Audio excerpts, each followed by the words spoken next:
Hello everyone. In this particular presentation, I'm going to deal with the topic duties and responsibilities of citizenships. Like if one person is a citizen, that what are the moral duties or normal duties and responsibilities that person hold.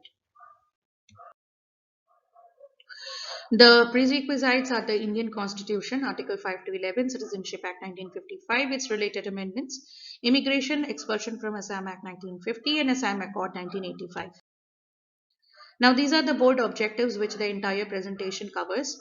To understand the basic concept, duties, and responsibilities of citizenship, to understand the privileges of citizenship, to understand the responsibilities of citizens, to contextualize the importance of being citizens in present context. Now, these are the bold topics which has been covered in this presentation. They are responsibilities of citizens, duties of citizens, privileges of citizenship. Now, what are the legal duties of a citizen? Each of us belong to many communities, neighborhood, town, city, school, church, state, community. As community members, we have many responsibilities, things we should do, or obligation that we should fulfill voluntarily. Of course, we are a social animal. It is a definition of Homo sapien. And why we are social animal? Because we have such a certain social responsibility. We have certain duties of showing allegiance to our neighbor, to our vicinity, to people whom with we are staying, in a particular community where we are staying, in a state where we are staying, in a country where we are staying, to the organization where we are working. So we are really accountable to those people. We are accountable to the people who have relations with us. We can't be savage at every next time. So we have to behave in a certain particular way, and that behavior, when it takes a legal definition, it becomes duty or responsibility of a particular individual. Now, citizens also have duties. As I have said, citizens basically have duty towards state, towards their uh, co-citizens, towards their co-inmates, I would say, in a particular state. So, what are those? We must fulfill duties like required by nation, state, local government, and judiciary system, all of that. So we have to pay, like we have to defend our nation whenever we are going outside and we see that any indiscipline is happening, or somebody is really defaming our country. So as a part of our country, as a member of our country, we must have a moral responsibility to save our country from getting disrespected. Then we have to pay tax. There is a way in which Indian government, particularly Indian government and context of Indian government, I'm saying that there are certain responsibility which as an Indian, as a responsible Indian, we have to show to our government. That is to give them tax at time, because that is one of the basic places from where they earn revenue. And revenue collection is very important for a government to have its smooth functioning. Then serve to court. Every adult citizen must be supporting the judicial system of the country, because that is one of those yardsticks of the society which makes society, or which balances uh, illegality or legality in the society. So whenever we are facing any illegality, or whenever we are facing any discrimination, or somebody else is facing discrimination, and we also have uh, subjected interest into that, or vested interest into that rather, so we must speak. And that is where I would say that is the birth point of public interest litigation, or public interest lawyering, which we can say has come up. Now, there is something called be informed, because there is a say that ignorance of fact is an excuse, but ignorance of law is not an excuse. Because as a citizen, I must be informed that what are my rights and what I should do and what I should not. If I start doing something which is illegal outrightly, if I murder someone and I say that I was not knowing that murder is a crime in my land, then that would come up as that you are staying in a fool's world. So there are certain things which obviously a person may not be knowing in their day-to-day lives, because they are not studying law, they are not into the legal system. But there are something which which one should know as a part of the political community. So that should be informed, and a responsible citizen must be informed of all of those regulations and rules. Now, speak up and vote. Vote is something a fundamental right of any citizen. For India, also Indian citizens have a fundamental right to vote. So obviously, we have a right to choose our government because we are staying in one of the biggest democracy. For us, we say that we the people, for the people, and by the people. So by the people means vote rights, voting rights. So then we have calling, writing, sending emails to our elected representatives, joining political parties, working for a cause. There are various ways through which we may show allegiance to our state. It is not that there is any defined paradigm or there's any defined premises that these are some of the facets where you can show allegiance to your state. You are just watching TV and you are supporting your nation is a way you're showing your allegiance.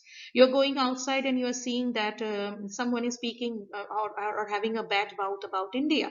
So you can also go to that person and question that on what ground you are bad mouthing about our country, about my country. If you have proper proof, then please show it, otherwise shut your mouth. So this is the way also you can show allegiance. Or you are writing something, you're writing an article and you are just putting the facts in front. Just for the sake of defaming our own nation, we can't defame. But at the same time, of course, if somebody is going doing wrong, if some practice is going wrong, we should speak up. We should, even if within a country, if a state body is doing something wrong to an individual, if something is going wrong, then we as a responsible citizen have the right to interfere in it and say, obviously, whenever we should not interfere in somebody's private life because that would have again hamper that person's fundamental right, that is right to privacy. But apart from that, apart from the set of private rights, we have certain civil and formal rights also, so that in that domain we can very well speak. Respect others' rights. As I have said, we have something called right to privacy, and obviously we should respect right to privacy. We should not intervene somebody's private life. We should not pierce that private life. So it may be right to life. It may be right to choose the way we want to live. It may be property rights and something. These are some personal set of rights which normally we should not enter. Of course, we can enter where something outrightly wrong is going on, but that too, if it is following the rules and regulations, and if it is not unruly, then obviously we can't enter. Then somebody else is littering or vandalizing or being disrespectful. That is also something wrong, and we as a dutiful citizen must stop that. So respect diversity. That is very much true for India. India is unity in diversity. India has so many states, and every state have so many cultures, so many language, so many practices. In India, we give recognition to all the practices done by various sect of people, various religion, because India is such a country, which is the biggest example of unity in diversity. So obviously, we should respect that diversity. If we are not respecting that diversity, that means we are somewhere disrespecting our own exclusiveness also. So that should not happen. So that is the thing. Contribute to common good. That means obviously when you are a participant, you are an active participant for your nation, for your community. So you should always support the common good.